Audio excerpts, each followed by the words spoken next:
Dicevo di web si sdoppia, in diretta registrata, abbiamo Pasqualina Bitto che ci fa vedere questa sera. Ho fatto la brioche con il tubo con la mortadella. È un dolce e un salato. Inquadriamo più da vicino. Sì, siamo qua ad inquadrare questa prelibatezza col tubo Buonissimo, è da provare. da provare e adesso noi la proviamo. Allora, poi che abbiamo qua?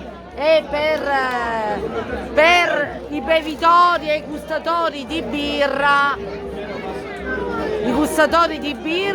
cosa abbiamo qua? C'è il Pasqualina. barone! Alla birra c'è il Santo Barone. Il Santo Barone. No, Santo- Ah, Santo Barone. Vabbè, ma io l'avevo fatto diventare Santo e Barone in un attimo.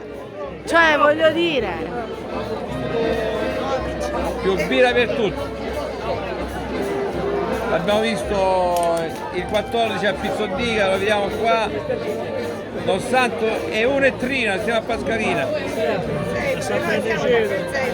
Grandi persone, sempre sorridenti, sempre accoglienti, numero uno. Domani rivediamo le brioche di lupo o no? Buonasera, sì.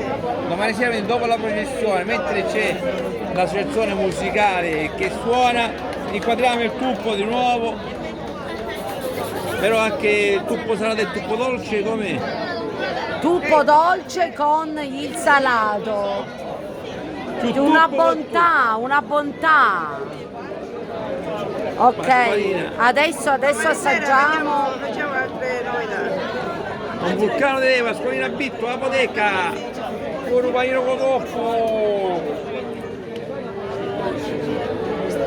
Complimenti. Birra Grazie e e buona panino serata. duro. Birra e panino duro. Grazie e buona continuazione di serata a voi. A domani, sentiamo Grazie di a voi, Nutella. buona serata. Va bene così.